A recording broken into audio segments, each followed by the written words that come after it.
Okay guys, the next part that we're going to do is replace these gears on here. You can see it strips pretty good there, and so I have a new one all ready to go on. Additionally, we're going to change out the brake pads. Getting this off is fairly easy. The first thing that you're going to want to do is take off the let me get a better my screwdrivers. We're going to take off the brake assembly. As I mentioned, the fact that we're already in here doing this, we might as well just take it all off and get it. I think that's probably a 2mm. Maybe it's a 2.5. There we go. So first thing, just get these right here off.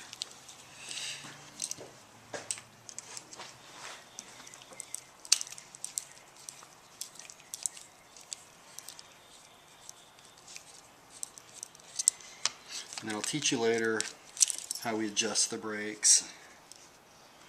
Now that pin that came out, that's very, very important. It goes back in there. It slips out pretty easily, but that essentially dictates how the brakes are applied. So just make sure that you keep that piece in there.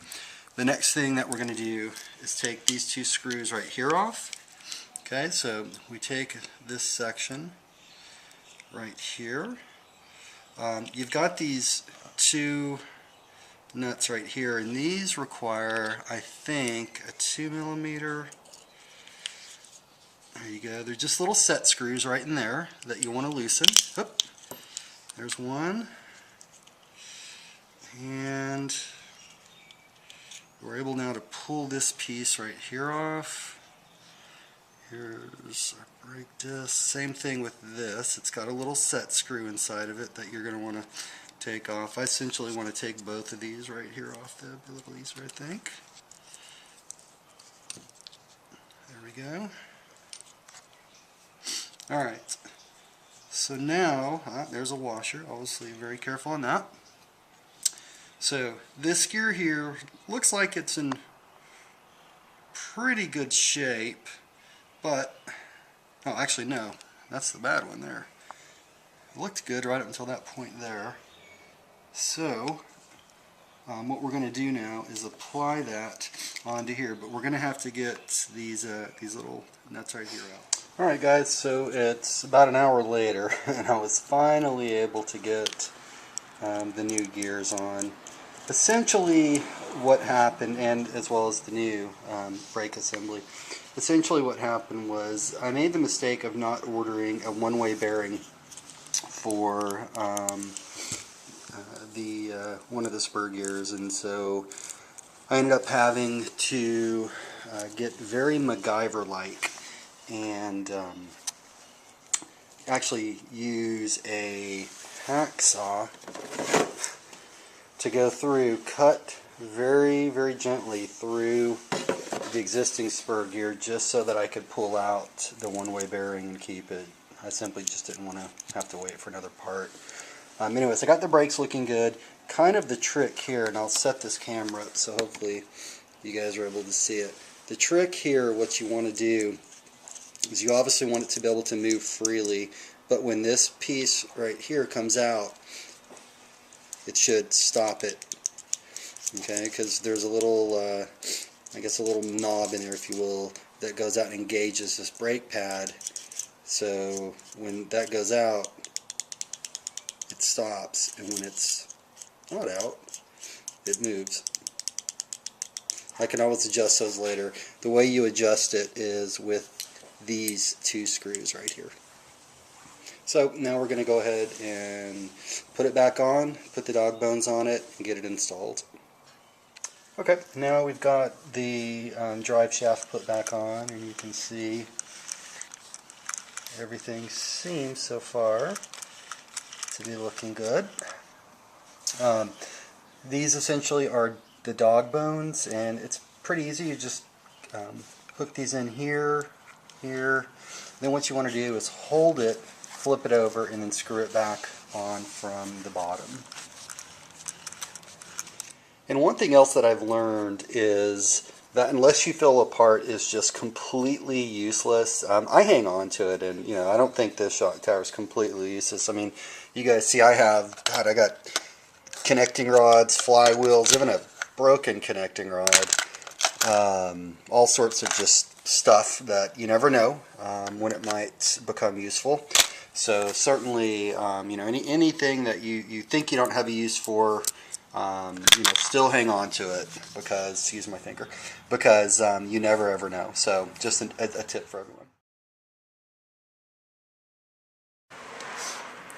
The next thing I'm going to do is to replace the clutch bell on it. And I've just taken the old clutch bell off, and while it appears to be in decent condition, I went ahead, because the parts at Exceed are so inexpensive, I went ahead and got another one. So everything else on here looks fine. I'm just going to replace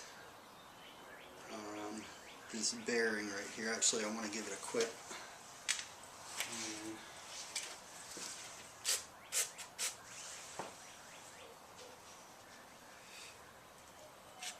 it's always a good idea anytime that you take your bearings out for anything.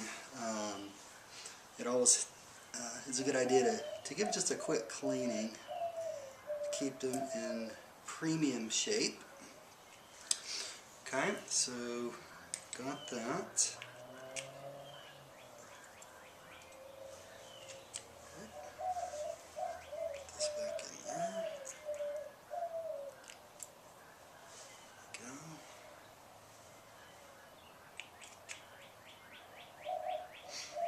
Okay, now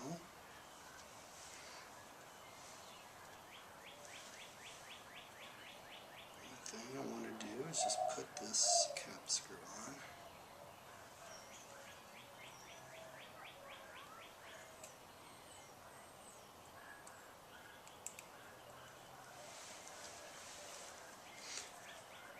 And you just use a 2.5mm hex driver.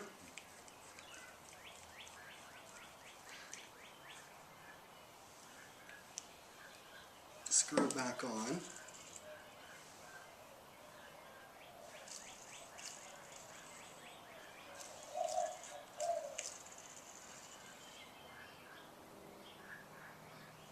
And it seems okay. Now that we've changed out the transmission and put a new brake assembly on it, as well as a new shock tower, the next thing that I want to do is change the exhaust gasket on it, or actually put it back in. When I last put this engine together, the exhaust gasket essentially just fell apart, and what it is, it's a little rubber piece that goes right here. So I'm going to go ahead and take this off. Now I've gotten that piece off. This is essentially what this gasket looks like, and it just goes, and I'm hoping it's going to fit right on top of there.